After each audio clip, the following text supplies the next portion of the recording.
운수 좋은 날 작품 속으로 떠나보겠습니다.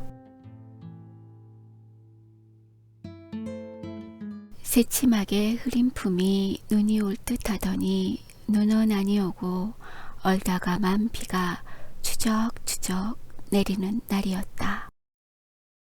이 날이야말로 동서문 안에서 인력 거꾼 노릇을 하는 김첨지에게는 오래간만에도 닥친 운수 좋은 날이었다.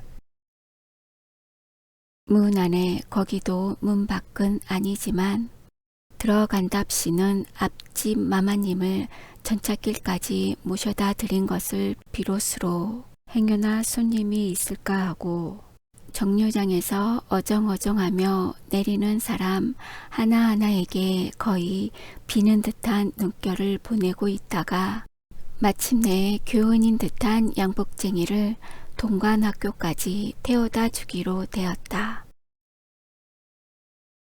첫 번에 30전, 둘째 번에 50전, 아침 대바람에 그리 흉치 않는 일이었다. 그야말로 재수가 온 붙어서 근 열흘 동안 동 구경도 못한 김첨지는 10전짜리 백동화 서푼 또는 5푼이 찰칵하고 손바닥에 떨어질 때 거의 눈물을 흘릴 만큼 기뻤었다. 더구나 이날 이때에 이 80전이라는 돈이 그에게 얼마나 유용한지 몰랐다. 컬컬한 목에 모주 한 잔도 적실 수 있거니와 그보다도 알륜 아내에게 설렁탕 한 그릇도 사다 줄 수 있습니다. 그의 아내가 기침으로 쿨룩거리기는 벌써 달포가 넘었다. 조밥도 굶기를 먹다시피 하는 형편이니 물론 약 한 첩 써본 일이 없다. 구태여 쓰려면 못 쓸 바도 아니로되 그는 병이란 놈에게 약을 주어 보내면 재미를 붙여서 자꾸 온다는 자기의 신조에 어디까지 충실하였다. 따라서 의사에게 보인 적이 없으니 무슨 병인지는 알 수 없으되 반드시 누워가지고 일어나기는 새로 물어도 못 눕는 걸 보면 중증은 중증인 듯 병이 이대도록 심해지기는 열흘 전에 조밥을 먹고 체한 때문이다. 그때도 김첨지가 오래간만에 돈을 얻어서 좁쌀 한 대와 10전짜리 나무 한 단을 사다 주었더니 김첨지의 말에 의지하면 그 오라질 년이 천박지축으로 냄비에 대고 끓였다. 마음은 급하고 불길은 달지 않아 채 익지도 않는 것을 그 오라질 년이 숟가락은 고만두고 손으로 움켜서 두 밤에 주먹덩이 같은 혹이 붉어지도록 누가 빼앗을 듯이 처박질 하더니만 그날 저녁부터 가슴이 땡긴다. 배가 캥긴다고 눈을 흡뜨고 질할병을 하였다. 그때 김첨지는 여러와 같이 성을 내며 에이 오라질년 조랑복은 할 수가 없어. 못 먹어서 병 먹어서 병 어쩌란 말이야. 왜 눈을 바로 뜨지 못해? 하고 알륜이 밤을 한번 후려갈겼다. 흡뜬 눈은 조금 바루어졌건만 이슬이 맺히었다. 김첨지의 눈시울도 뜨끈뜨끈하였다. 이 환자가 그러고도 먹는 데는 물리지 않았다. 사흘 전부터 설렁탕 국물이 마시고 싶다고 남편을 졸랐다. 이런 오라질년 조밥도 못 먹는 년이 설렁탕은 또 처먹고 질할병을 하게? 라고 야단을 쳐보았건만 못 사주는 마음이 시원치는 않았다. 인제 설렁탕을 사줄 수도 있다. 알륜 어미 곁에서 배고파 보채는 개똥이 3살 먹이에게 죽을 사줄 수도 있다. 80전을 손에 쥔 김첨지의 마음은 푼푼하였다. 그러나 그의 행운은 그걸로 그치지 않았다. 땀과 빗물이 섞여 흐르는 목돌미를 기름 주머니가 다 된 외목 수건으로 닦으며 그 학교 문을 돌아 나올 때였다. 뒤에서 인력거 하고 부르는 소리가 난다. 자기를 불러 멈춘 사람이 그 학교 학생인 줄 김첨지는 한 번 보고 짐작할 수 있었다. 그 학생은 다짜고짜로 남대문 정거장까지 얼마요? 라고 물었다. 아마도 그 학교 기숙사에 있는 이로 동기 방학을 이용하여 귀향하려 함이리라. 오늘 가기로 작정은 하였건만 비는 오고 짐은 있고 해서 어찌할 줄 모르다가 마침 김첨지를 보고 뛰어 나왔음이리라. 그렇지 않으면 왜 구두를 채 신지 못해서 질질 끌고 비록 고구라 양복일 망정 노박이로 비를 맞으며 김첨지를 뒤쫓아 나왔으랴. 남대문 정거장까지 말씀입니까? 하고 김첨지는 잠깐 주저하였다. 그는 이 우중에 우장도 없이 그 먼 곳을 철벅거리고 가기가 싫었음일까? 처음 건 둘째 것으로 고만 만족하였음일까? 아니다. 결코 아니다. 이상하게도 꼬리를 맞물고 덤비는 이 행운 앞에 조금 겁이 났습니다. 그리고 집을 나올 때 아내의 부탁이 마음이 캥기었다. 앞집 마마님한테서 부르러 왔을 때 병이는 뼈만 남은 얼굴에 유일의 샘물 같은 유달리 크고 움푹한 눈에 애걸하는 빛을 띄우며 오늘은 나가지 말아요. 제발 덕분에 집에 붙어 있어요. 내가 이렇게 아픈데 라고 모기소리같이 중얼거리고 숨을 걸그렁걸그렁 하였다. 그때 김첨지는 대수롭지 않은 듯이 아타 젠장 맞을련 별 빌어먹을 소리를 다 하네. 맞붙들고 앉았으면 누가 먹여 살릴 줄 알아? 하고 훌쩍 뛰어나오려니까 환자는 붙잡을 듯이 팔을 내저으며 나가지 말라도 그래. 그러면 일찍이 들어와요. 하고 목매인 소리가 뒤를 따랐다. 정거장까지 가잔 말을 듣는 순간에 경령적으로 떠는 손 유달리 큼직한 눈, 울듯한 아내의 얼굴이 김첨지 눈앞에 어른어른하였다. 그래 남대문 정거장까지 얼마란 말이오? 하고 학생은 초조한 듯이 인력 겉군의 얼굴을 바라보며 혼잣말같이 인천차가 11점에 있고 그 다음에는 새로 2점이든가? 라고 중얼거린다. 이런 50점만 주십시오. 이 말이 저도 모를 사이에 불쑥 김첨지의 입에서 떨어졌다. 제 입으로 부르고도 스스로 그 엄청난 돈 액수에 놀랐다. 한꺼번에 이런 금액을 불러라도 본 지가 그 얼마만인가. 그러자 그 돈 벌 용기가 병자에 대한 염려를 사르고 말았다. 설마 오늘대로 어떠랴 싶었다. 무슨 일이 있더라도 제1, 제2의 행운을 곱친 것보다고 오히려 갑절이 많은 이 행운을 놓칠 수 없다 하였다.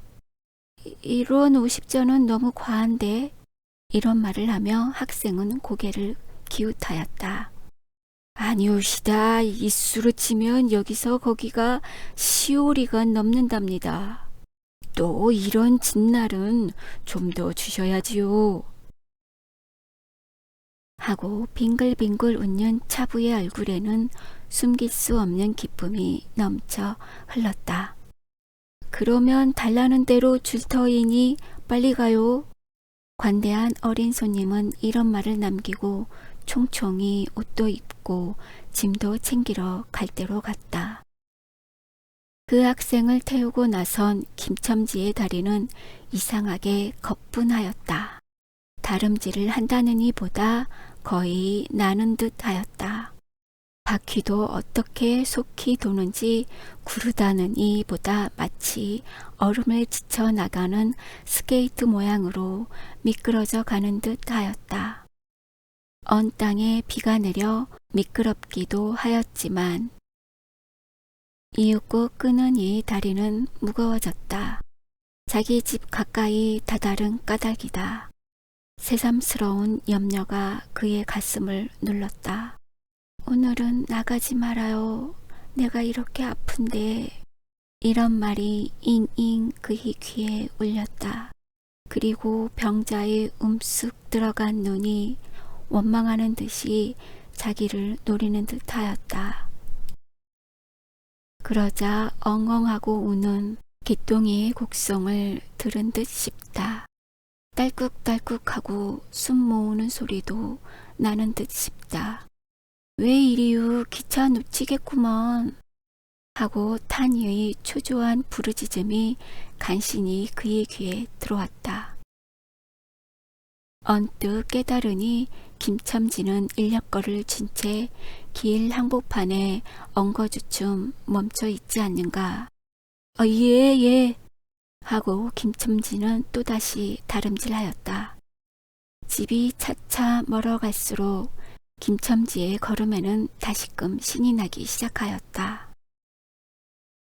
다리를 제게 놀려야만 쉴 새 없이 자기의 머리에 떠오르는 모든 근심과 걱정을 잊을 듯이 정거장까지 끌어다 주고 그 깜짝 놀란 1원 50전을 정말 제 손에 쥐매 제 말맞다나 10리나 되는 길을 비를 맞아가며 질퍽거리고 온 생각은 아니하고 거저나 얻은 듯이 고마웠다.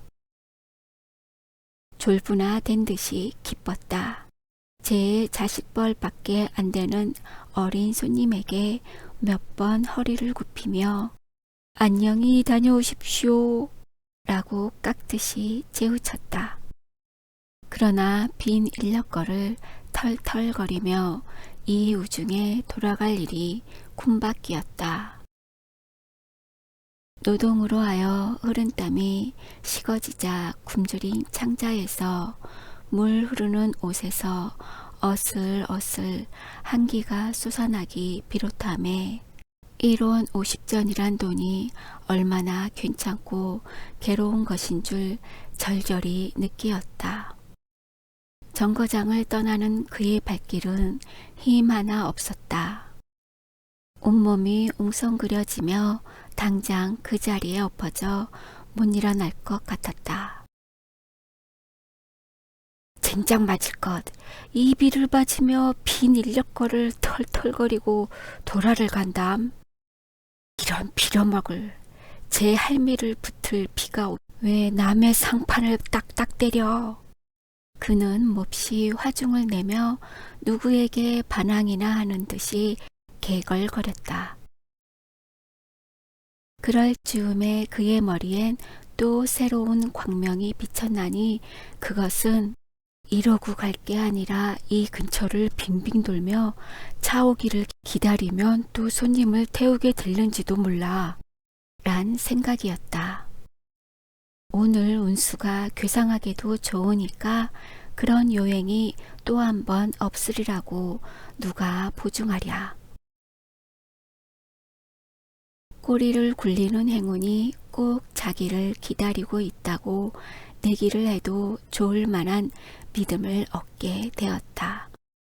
그렇다고 정거장 인력거꾼의 등살이 무서우니 정거장 앞에 섰을 수는 없었다. 그래 그는 이전에도 여러 번 해본 일이라 바로 정거장 앞 전차 정류장에서 조금 떨어지게 사람 다니는 길과 전차길 틈에 인력거를 세워놓고 자기는 그 근처를 빙빙 돌며 형세를 관망하기로 하였다. 얼마 만에 기차는 왔고 수십 명이나 되는 손이 정류장으로 쏟아져 나왔다. 그 중에서 손님을 물색하는 김첨지의 눈엔 양머리에 뒤축 높은 구두를 신고 망토까지 두른 기생 태물인 듯 남봉 여학생인 듯한 여편네의 모양이 띄었다.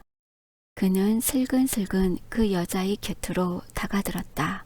아씨 인력거하니 타시랍시오. 그 여학생인지 만지가 한참은 매우 때깔을 빼며 입술을 꼭 다문 채 김첨지를 거들떠보지도 않았다. 김첨지는 구걸하는 거지나 무엇같이 연애연방 그의 기색을 살피며 아씨 정거장 애들 부담 아주 싸게 모셔다 드리겠습니다. 댁이 어디신가요? 하고 추근추근하게도 그 여자의 들고 있는 일본식 버들고리 짝에 제 손을 대었다. 왜 이래 남기치 않게 소리를 벼락같이 지르고는 돌아선다. 김첨지는 어랍시오 하고 물러섰다. 전차는 왔다. 김첨지는 원망스럽게 전차 타는 일을 노리고 있었다. 그러나 그의 예감은 틀리지 않았다. 전차가 빡빡하게 사람을 싣고 움직이기 시작하였을 때 타고 남은 손 하나가 있었다. 굉장하게 큰 가방을 들고 있는 걸 보면 아마 붐비는 차 안에 짐이 크다 하여 차장에게 밀려 내려온 눈치였다. 김첨지는 대어섰다. 인력거를 타시랍시오. 한동안 값으로 승강이를 하다가 60전에 인사동까지 태워다 주기로 하였다. 인력거가 무거워짐에 그의 몸은 이상하게도 가벼워졌고 그리고 또 인력거가 가벼워지니 몸은 다시금 무거워졌건만 이번에는 마음조차 초조해 온다. 집의 광경이 자꾸 눈앞에 어른거리어 인제의 요행을 바랄 여유도 없었다. 나무 등걸이나 무엇 같고 제 것 같지도 않는 다리를 연에 꾸짖으며 질팡갈팡 뛰는 수밖에 없었다. 저놈의 인력거꾼이 저렇게 술이 취해가지고 이 진땅에 어찌 가노? 라고 길 가는 사람이 걱정을 하리만큼 그의 걸음은 황급하였다. 흐리고 비오는 하늘은 어두침침하게 벌써 황혼에 가까운 듯하다. 창경원 앞까지 다다라서야 그는 턱에 닿는 숨을 돌리고 걸음도 늦추잡았다. 한 걸음 두 걸음 집이 가까워 갈수록 그의 마음조차 괴상하게 누그러웠다. 그런데 이 누그러움은 안심해서 오는 게 아니요. 자기를 덮친 무서운 불행을 빈틈없이 알게 될 때가 박도한 것을 두리는 마음에서 오는 것이다. 그는 불행에 다닥치기 전 시간을 얼마쯤이라도 늘리려고 버르적거렸다. 기적에 가까운 벌이를 하였다는 기쁨을 할 수 있으면 오래 지니고 싶었다. 그는 두리번 사면을 살피었다. 그 모양은 마치 자기 집, 곧 불행을 향하고 달아가는 제 다리를 제 힘으로는 도저히 어찌할 수 없으니 누구든지 나를 좀 잡아다고 구해다고 하는 듯 하였다. 그럴 즈음에 마침 길가 선술집에서 그의 친구 치삼이가 나온다. 그의 우글우글 살찐 얼굴에 주홍이 덧연 듯 온 턱과 뺨을 시꺼멓게 구렛나룻이 덮었거늘 노릇탱탱한 얼굴이 바짝 말라서 여기저기 고랑이 패고 수염도 이때야 턱 밑에만 마치 솔잎송이를 거꾸로 붙여놓은 듯한 김첨지의 풍치하고는 기이한 대상을 짓고 있었다. 여보게 김첨지, 자네 문항 들어갔다 오는 모양일세 그려. 돈 많이 벌었을 테니 한 잔 빨리게. 뚱뚱보는 말라깽이를 보던 말에 부르짖었다. 그 목소리는 몸집과 딴판으로 연하고 싹싹하였다. 김첨지는 이 친구를 만난 게 어떻게 반가운지 몰랐다. 자기를 살려준 은인이나 무엇같이 고맙기도 하였다. 자네는 벌써 한잔한 모양일세 그려. 자네도 오늘 재미가 좋아 보이? 하고 김첨지는 얼굴을 펴서 웃었다. 아따, 재미 안 좋다고 술 못 먹을 낸가? 그런데 여보게, 자네 웬 몸이 어째 물떡에 빠진 쇠양지 같은가?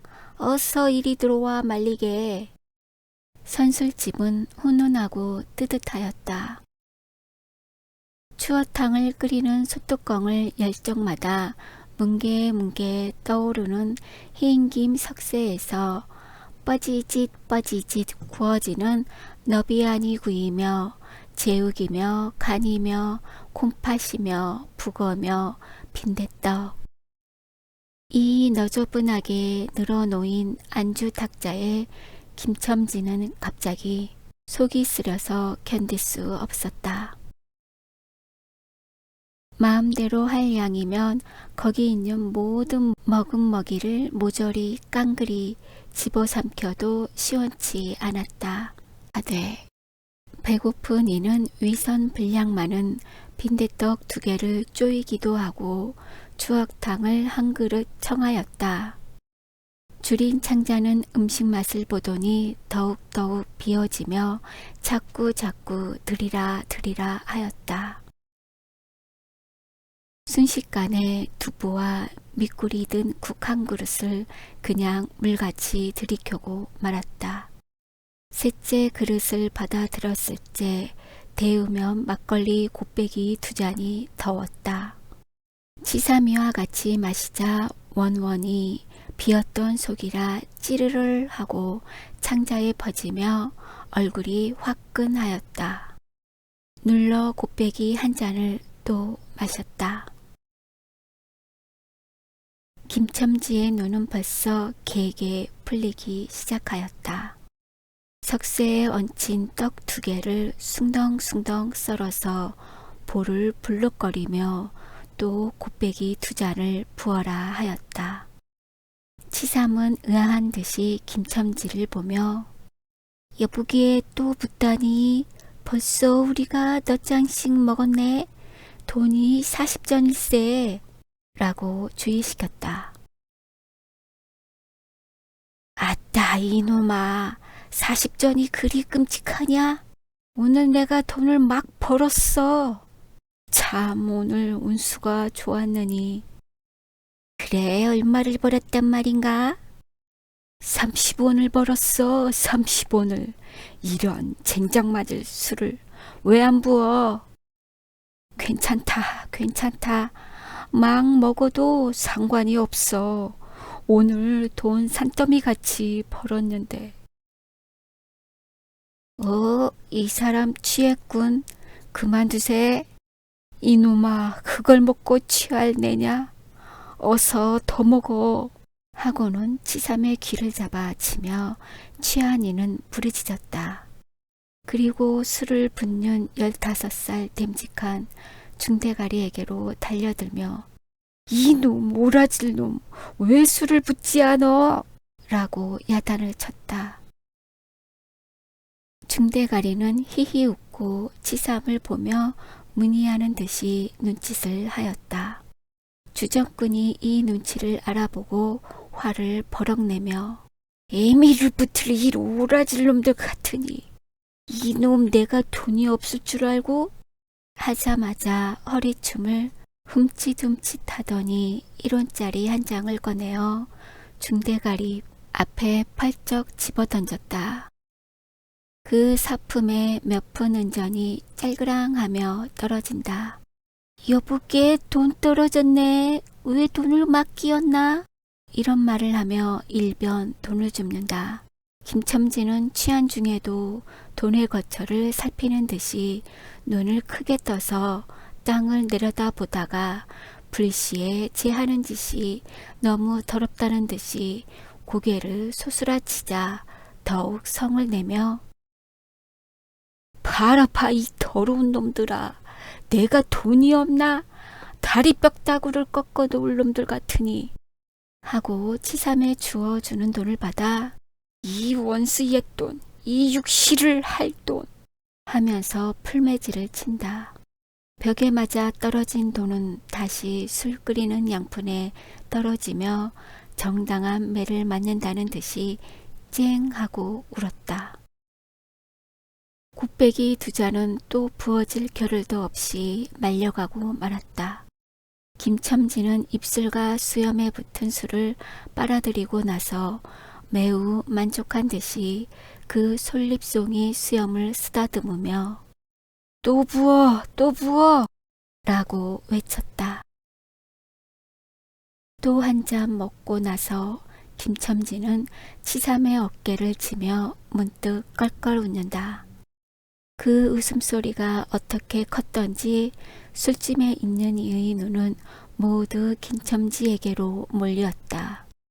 운윤이는 더욱 웃으며 이 여북의 치삼이 내 웃은 이야기 하나 할까? 오늘 손을 태고 정거장에 가지 않았겠나. 그래서 갔다가 그저 오기만 안 됐대 그려. 그래, 전차 정류장에서 얼음얼음하며 손님 하나를 태울 궁리를 하지 않았나. 거기 마침 마마님이신지 여학생이신지 요새야 어디 논다니와 아가씨를 구별할 수가 있던가. 망토를 잡수시고 비를 맞고 서 있겠지. 슬근슬근 가까이 가서 인력거 타시랍시오 하고 손가방을 받으려니까 내 손을 탁 풀이치고 획 돌아서더니만 왜 남을 이렇게 귀찮게 굴어? 그 소리야말로 깨꼬리 소리지. 허허. 김첨지는 교묘하게도 정말 깨꼬리 같은 소리를 내었다. 모든 사람은 일시에 웃었다. 빌어먹을 깍쟁이 같은 년, 누가 저를 어쩌나? 왜 남을 귀찮게 굴어? 어이구, 소리가 처신도 없지. 허허. 웃음소리들은 높아졌다. 그러나 그 웃음소리들이 살아도 지기 전에 김첨지는 훌쩍훌쩍 울기 시작하였다. 치삼은 어이없이 주전뱅이를 바라보며 금방 웃고 지랄을 하더니 우는 건 또 무슨 일인가? 김첨지는 연해 코를 들이마시며 우리 마누라가 죽었다네. 뭐 마누라가 죽다니 언제? 이놈아 언제는 오늘이지. 애기 미친놈 거짓말 마라. 거짓말은 왜? 참말로 죽었어. 참말로. 마누라 시체를 집에 뻗을쳐 놓고 내가 술을 먹다니. 내가 죽일 놈이야. 죽일 놈이야. 하고 김첨지는 엉엉 소리를 내어 운다. 치삼은 흥이 조금 깨어지는 얼굴로 원 이 사람이 참말을 하나 거짓말을 하나. 그러면 집으로 가세 가. 하고 우는이 발을 잡아당기었다. 치삼의 끄는 손을 뿌리치더니 김첨지는 눈물이 글썽글썽한 눈으로 싱글에 웃는다. 죽기는 누가 죽어? 하고 득이가 양양. 죽기는 왜 죽어? 생떼같이 사람만 있단다. 그 오라질 년이 밥을 죽이지. 이제 나한테 속았다. 하고 어린애 모양으로 손뼉을 치며 웃는다. 이 사람이 정말 미쳤단 말인가? 나도 아주머니가 앓는단 말을 들었는데. 하고 치삼이도 어느 불안을 느끼는 듯이 김첨지에게 또 돌아가라고 권하였다. 안 죽었어. 안 죽었대도 그래. 김첨지는 화중을 내며 확신 있게 소리를 질렀으되 그 소리엔 안 죽은 것을 믿으려고 애쓰는 가락이 있었다. 기어이 1원어치를 채워서 곱빼기 한 잔씩 더 먹고 나왔다. 구준비는 의연히 추적추적 내린다. 김첨지는 치중에도 설렁탕을 사가지고 집에 다다랐다. 집이라 해도 물론 셋집이요. 또 집 전체를 세든 게 아니라 안과 뚝 떨어진 행랑방 한 칸을 빌려 든 것인데 물을 길어대고 한 달에 1원씩 내는 터이다. 만일 김첨지가 주기를 띄지 않았던들 한 발을 대문에 들여놓았을째 그곳을 지배하는 무시무시한 정적, 폭풍우가 지나간 뒤의 바다 같은 정적이 다리가 떨렸으리라. 쿨룩거리는 기침소리도 들을 수 없다. 그르렁거리는 숨소리조차 들을 수 없다. 다만 이 무덤 같은 침묵을 깨트린다느니 보다 한층 더 침묵을 깊게 하고 불길하게 하는 빡빡하는 그윽한 소리. 어린애의 젖바는 소리가 날 뿐이다. 만일 청각이 예민한 이 같으며 그 빡빡 소리는 빨 따름이요. 꿀떡꿀떡하고 젖 넘어가는 소리가 없으니 빈 젖을 빤다는 것도 짐작할는지 모르리라. 혹은 김첨지도 이 불길한 침묵을 짐작했는지도 모른다. 그렇지 않으면 대문에 들어서자마자 전에 없이 이 난장 맞을년 남편이 들어오는데 나와보지도 않아? 이 오라질년 이라고 고함을 친 게 수상하다. 이 고함이야말로 제 몸을 엄습해 오는 무시무시한 증을 쫓아버리려는 허장성세인 까닭이다. 하여간 김첨지는 방문을 왈칵 열었다. 구역을 나게 하는 축이 떨어진 삿자리 밑에서 나온 먼지내 빨지 않는 기저귀에서 나는 똥내와 오줌내 가지각색 때가 켜켜이 앉은 온내 병인의 땀 썩은 내가 섞인 축이가 무딘 김첨지 코를 찔렀다.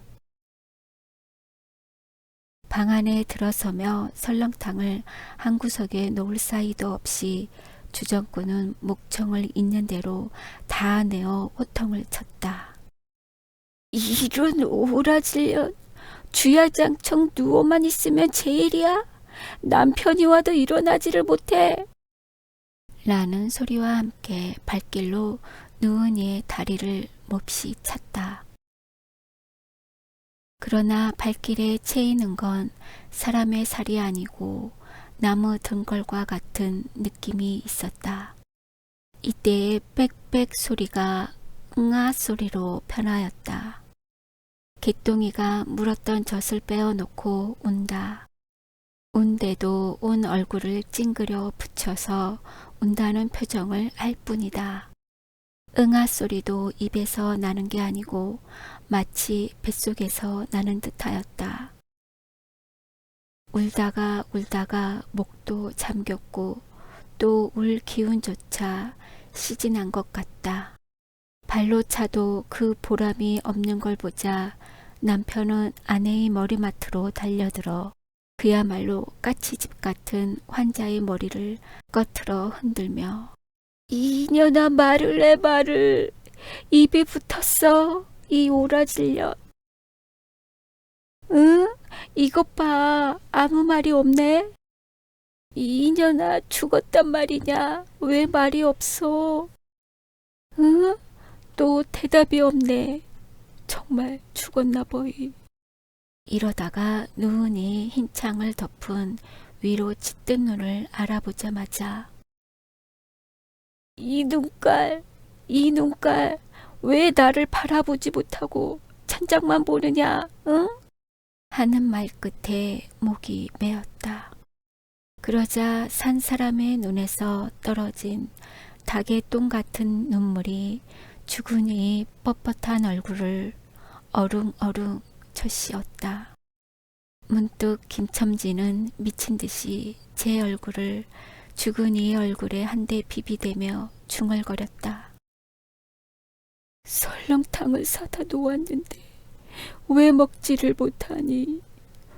왜 먹지를 못하니? 괴상하게도 오늘은 운수가 좋더니만.